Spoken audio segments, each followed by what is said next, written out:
Il dit, Seigneur, je donne aux pauvres la moitié de mes biens. Et si j'ai fait tort à quelque chose,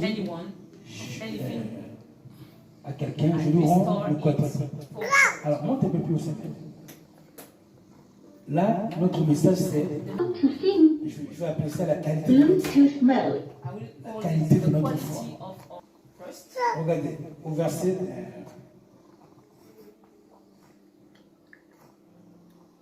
Au verset 5, lorsque Zaché fut arrivé à cet endroit, il leva les yeux et il dit, Zaché, hâte-toi de descendre, car il faut que je demeure aujourd'hui chez toi dans ta maison, n'est-ce pas? Zaché se hâta de descendre et le reçut avec joie. Donc, voilà un chrétien qui reçoit le Seigneur Jésus avec joie. Au verset 8, Zaché se tenant debout, devant le Seigneur lui dit, voici je donne aux pauvres la moitié de mes biens. Et si j'ai fait tort à quelqu'un, je lui rends le quadruple. Verset 9, Jésus dit, le salut est entré dans cette maison.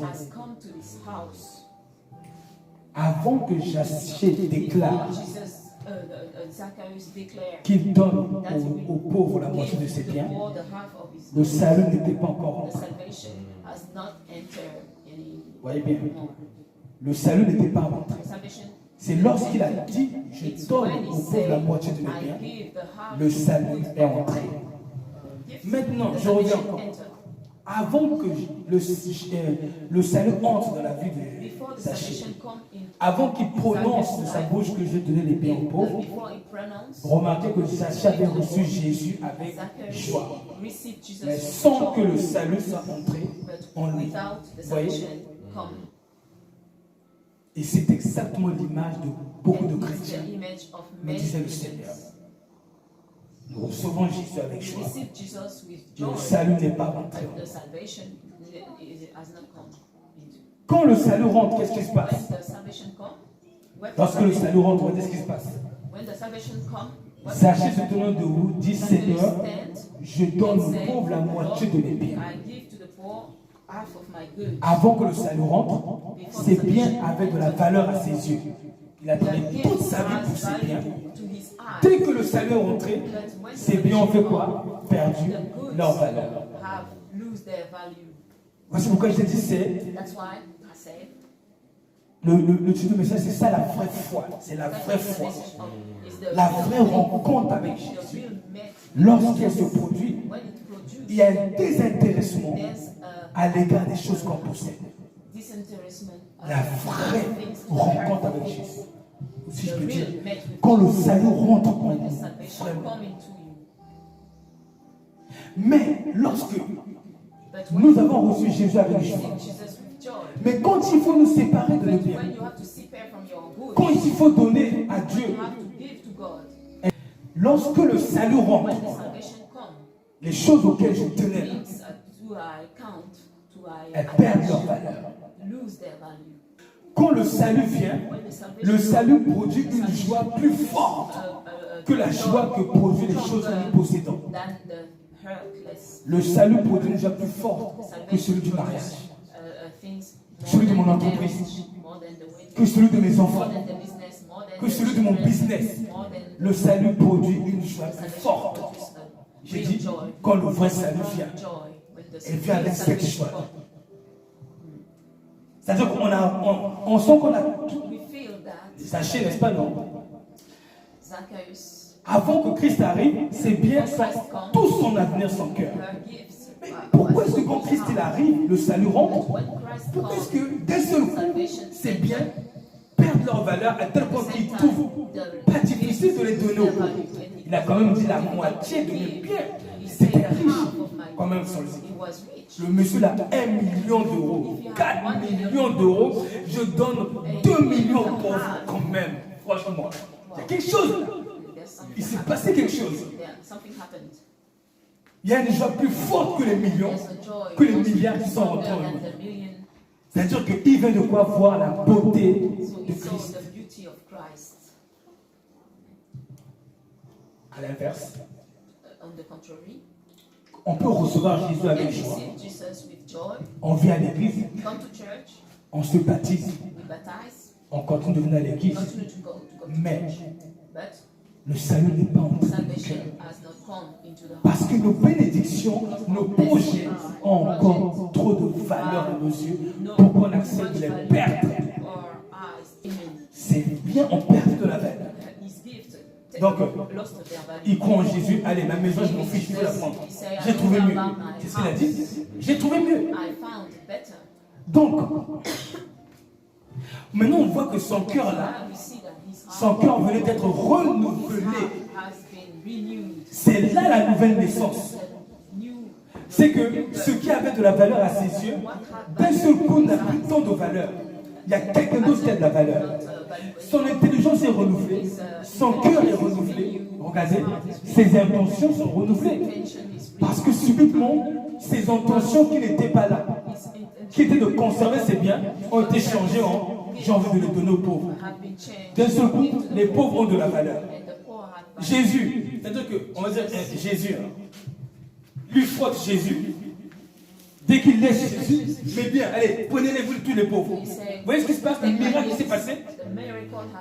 En contact de Jésus, chez lui, ça a produit ça. Mais c'est pas chez tout le monde que ça produit ça. C'est pas chez tout le monde. Alors, la question c'est, est-ce que nous avons vraiment rencontré Jésus? La réponse est là. C'est l'attachement que nous avons envers nos biens, aux choses que nous aimons, qui nous le donnent nous-mêmes. Pourquoi Jésus disait, si quelqu'un veut venir après moi, qu'il renonce à lui-même? Pourquoi il disait, si quelqu'un ne me préfère pas à son père, sa mère, ses enfants, ni même à sa propre vie, n'est pas digne de moi? Parce que Jésus, c'est-à-dire que Jésus appelle disciples ceux qui, lorsqu'ils l'ont rencontré, tout le reste a perdu de la valeur. Lorsque le vrai salut rentre en nous, il produit un renoncement à soi. On le voit ici. Un renoncement à soi. Donc, la foi en Jésus, s'il n'est pas suivi d'un puissant renoncement à soi, c'était seulement une réception de Jésus avec joie. Comme au départ, il a reçu Jésus avec joie. On croit en Jésus. Mais son salut, c'est-à-dire que son aide ne nous a pas imprégnés. Son amour ne nous a pas imprégnés. Quand Christ appose de nous, nous dit, je n'aime pas ça. Quelqu'un en qui le salut est rentré va le laisser tout de suite. Vous voulez la preuve? On prend la preuve. Le texte est dans Matthieu 4 à partir du verset 18. Comment le frère Zaché, qui était attaché à ses bénédictions, tant attaché, il a même extorqué, il a dit, si j'ai extorqué quelqu'un, je rends le quadruple. Il avait extorqué. C'était un collecteur d'impôts, non, Zaché? Comment est-ce que ses priorités ont changé comme ça? N'est-ce pas, les priorités ont changé? Quelque chose vient de se passer. Tant que nos priorités n'ont pas changé, au point de laisser Jésus être le plus important, il y a quelque chose qui ne va pas. On peut venir à l'église tous les jours, mais on est encore attaché aux choses que nous possédons. C'est la preuve que Christ n'a pas produit sa semence dans notre cœur. Regardez, quand Jésus marchait le long de la mer, il vit deux frères, Simon appelé Pierre, qui jetaient un filet sur la mer, car ils étaient pécheurs. Il leur dit, suivez-moi, je vous ferai pécheurs d'hommes. Verset 20, aussitôt ils laissèrent leur filet et le suivirent. Regardez bien ce que le texte dit. Follow me and I will make you fisher of men. Voici le filet, son entreprise, son business, ses opportunités, ses projets, ses objectifs personnels. Quand Pierre a entendu Jésus le parler, le filet là, c'était leur entreprise, ils étaient pécheurs. Ils nourrissaient toute leur famille avec ça. Bon, quelqu'un qui prend son filet, il jette par terre, il suit Jésus, c'est qui s'est passé quoi? Il vient de rencontrer. Le salut est rentré en lui. C'est pas chez tout le monde que ça fait ça. Je tiens à le préciser. Si nous savons que ça ne fait pas ça chez nous, nous allons chercher. Regardez bien. Le texte dit quoi? Aussitôt, ils jetèrent leur filet et quoi? Le suivirent. Bon, dis-moi, s'il avait gardé son filet de les mains, est-ce qu'il aurait pu suivre Jésus? Non. Tant que tu ne jettes pas, tu ne peux pas le suivre. Tu ne peux pas le suivre. Tu vas venir à l'église, mais tu ne le suis pas. Tu vas aller chanter tout, mais tu ne le suis pas. Tu vas faire ça, des offrandes, mais tu ne le suis pas. Parce que ton filet, tu es attaché à ton filet. À ton entreprise, à ton projet, à ton business, à tes objectifs. 21, de là, ils sont allés plus loin. Regardez. De là étant allé plus loin, il vit deux autres frères, Jacques, fils de Zébédée, et Jean son frère, et Jean son frère, qui étaient dans une barque avec Zébédée leur père. très bien. Attends un peu. Vas-y, ils sont en train de travailler avec leur papa depuis des années. Un inconnu qui sort de je ne sais d'où là. C'est comme leur papa quand même. C'est le business familial. Et un inconnu qui vient, il dit quoi? Il les appela et aussitôt ils laissèrent leur barque et leur père. Regardez-moi ça. Vous voyez la vraie rencontre avec Dieu, c'est quoi? Votre père, votre barque, votre business n'aura aucune valeur à vos yeux. Quand vous le rencontrez vraiment, rien n'aura. Vous allez laisser tout. Alors, maintenant, regardez. Une personne qui est comme ça, quand Jésus il se convertit, Jésus lui dit abandonne tes ornements. Il va dire amen, mère, j'abandonne. Abandonne tes bijoux. Oui, je laisse. Abandonne ça, ton caractère. Oui, je laisse pour toi. Abandonne ceci. Oui, je laisse. Mais qu'est-ce qui fait qu'on ne lâche pas nos caractères? On ne lâche pas nos ornements, nos personnalités. Il y a un problème avec la rencontre de Jésus. Et on a dit, aussitôt ils laissèrent leur filet, leur barque et leur père, et ils font quoi? Le suivre. Bon, parlons vrai. Jésus, quand ils les ont suivis, il est parti avec eux là-bas. D'abord, il est parti chez eux la nuit. Chez lui, il y en a certains qui ont dormi chez lui. Ensuite, ils allaient de lieu en lieu pour prêcher. Disons la vérité. Est-ce qu'ils auraient pu suivre Jésus s'ils étaient restés dans leur business? Ils ne peuvent pas le suivre. Donc, ceux qui suivent Jésus, c'est ceux qui ont renoncé. Mais on peut croire en Jésus sans suivre Jésus. Parce qu'on est attaché à nos filles, à nos projets. Et nous savons dans notre cœur que Dieu nous dit, ça j'aime pas, c'est pas bien. Mais nous y sommes tellement attachés, on dit bon, vous voyez, il y a un problème avec la rencontre. Je continue. Maintenant, regardez un contre-exemple.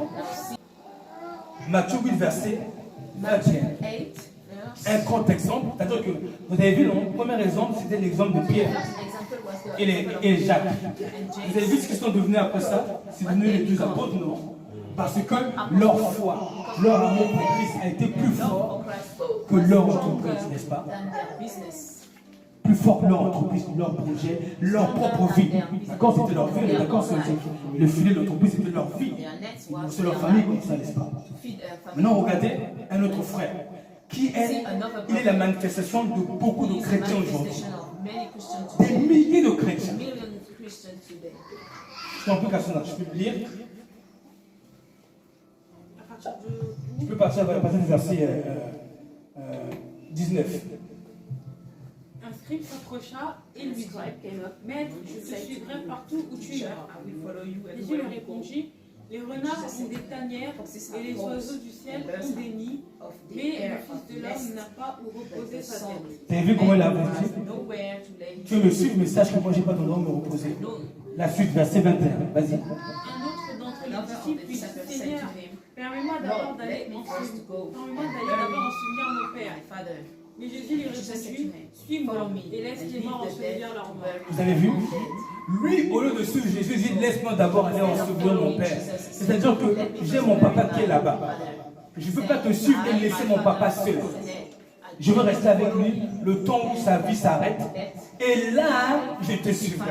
C'est le cas des chrétiens qui disent, Seigneur, je veux bien te suivre. Mais j'ai mon entreprise. Mais j'ai mon business. J'ai mon ceci.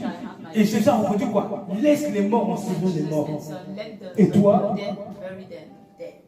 Et du quoi? Et toi? Laisse les morts en souvenir leur mort. Voilà, c'est ça. Et ensuite, on dit, regardez ce qu'on dit. Il monta dans la barque et ses disciples le suivaient. Vous avez vu la différence? Les disciples, eux, ils suivent parce qu'ils ne sont plus attachés à rien du tout. À rien du tout. Mais les chrétiens, je précise, les croyants, ils ne suivent pas. Ils reçoivent Jésus avec joie. Mais Jésus ne renouvelle pas leur intelligence. Jésus ne change pas leur priorité. La rencontre avec Jésus ne change pas leur objectif. Ils gardent leur objectif. Ils gardent leur priorité. Ils gardent leur dessein. Ils gardent leurs envies. Ils gardent tout. Mais ils ne sont pas en train de cheminer avec Jésus. Pourquoi? Matthieu 13, vas-y, c'est vrai. Alors, à partir du verset 22, ça sera surpris. À partir du verset 22. Celui qui a reçu la semence parmi les épines. Parmi les épines. C'est celui qui entend la parole, Ouais. mais en qui les soucis du siècle C'est ça. et la séduction des richesses et toutes ces paroles et la rendent infructueuse. C'est ça. Les séductions des richesses, les soucis du siècle, même ses projets, son filet, son entreprise, étouffent la parole et la rendent sans fruit. C'est-à-dire, si Pierre était dans ce cas, il leur a dit, Seigneur, j'ai une entreprise à gérer, je ne peux pas tout suivre. Les deux frères GBD auraient dit pareil, j'ai mon père qui est là, je veux rester avec mon père, on a la barre de l'entreprise, je ne peux pas te laisser et te suivre. Parce que la parole aurait reçu dans leur cœur quoi? Une terre infertile. Remplie de soucis du siècle, de projets, de désirs. Vous voyez, c'est la différence entre deux formes de chrétiens. Ceux qui sont prêts à tout laisser pour Jésus. Ou ceux qui ils tremblent à l'idée d'abandonner tout pour Christ. Parce que le salut n'est pas entré. Mais ils ont reçu Jésus avec joie dans leur vie. Mais ils n'ont pas reçu Jésus dans leur cœur. Et du coup, les chrétiens qui sont comme le frère qui a dit, laisse-moi d'abord ensevelir mon père. Matthieu 8, à partir du verset 21. Regardez. J'essaie de parler de deux types de volonté en nous. Volonté intellectuelle et volonté intérieure. Intellectuellement, il dit, un autre dit à Jésus, un autre d'entre les disciples, on a bien dit non, dit à Jésus, permets-moi d'abord d'aller ensevelir mon père. Pourquoi il dit d'abord, j'ai envie de te suivre, Seigneur, mais laisse-moi d'abord aller ensevelir. C'est-à-dire que j'ai envie de te suivre extérieurement, intérieurement, je veux d'abord aller ensevelir mon père. Seigneur, je te reçois dans ma vie, je veux te suivre. C'est ce qu'on déclare extérieurement. Intérieurement, la preuve que non, parce que je ne veux pas. Il a dit, je ne veux pas te suivre.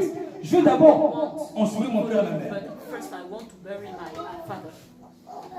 Vous voyez, je veux d'abord ensevelir. C'est-à-dire qu'en réalité, lui, ce qu'il voulait d'abord, c'était ensevelir son père et sa mère. Tandis que les Pierre, les Jacques et les Zébédée, quand Jésus a dit 6 mois, ils ont dit oui extérieurement et intérieurement, c'était oui parce qu'ils ont abandonné. Ils ont prouvé que leur foi était véritable. C'était une confession qui était de la bouche et de l'intérieur par le fait qu'ils ont abandonné. Mais souvent, nous avons envie de suivre Jésus extérieurement. Mais intérieurement, on n'a pas envie de le suivre. Et on va proclamer, je veux te suivre, je te suis. Seigneur, change-moi. N'est-ce pas, non? Mais on voit dans le cœur, non, j'aime trop mon péché. Pourquoi est-ce qu'un chrétien, comme les apôtres, rencontre Jésus, abandonne les filets? Un autre chrétien comme ceux-ci, il n'est pas prêt à abandonner tout parce que la parole, quand elle est venue, n'a pas trouvé un cœur honnête et bon. C'est ça que j'essaie de toucher. Donc, c'est quand nos cœurs sont honnêtes et bons qu'on peut ressembler à ces apôtres. Si nos cœurs ne sont pas honnêtes et bons, si nous sommes attachés à la vie de ce monde, nos entreprises, nos projets, notre façon de voir les choses, la semence, là, vous allez la placer dans une terre, elle n'est pas disposée à produire du fruit, elle ne produira pas du fruit. La personne va pas va se baptiser, va aller à l'église, va chanter. Dites-lui, 1 Timothée 2,9, non, tout ça. Dites-lui telle chose, avec Christ, il faut abandonner ça. Non, ça c'est. Je suis là pour nous dire de prier le Seigneur, qui nous aide à disposer notre cœur pour le suivre. Si on voit que nous ne sommes pas comme Zachée, il a dit, je suis prêt à donner la moitié de mes biens aux pauvres. Si on voit qu'on n'est pas prêt à faire ça pour Dieu, allons prier Dieu. Soyons honnêtes avec Dieu. Dieu ne nous condamne pas. Dieu sait que des fois on ne peut pas ne pas être ce qu'on est. On n'arrive pas. On a été pollué comme ça. Seigneur, je suis trop attaché à mes biens. Je suis trop attaché à ma vie. Je suis trop attaché à mes bénédictions, à mes objectifs. Change mon cœur pour que mon cœur produise du fruit, afin que je sois prêt à renoncer à tout comme Zachée. Même si j'ai 4 milliards, je suis prêt à donner 2 milliards aux pauvres et rembourser 2 fois plus les gens.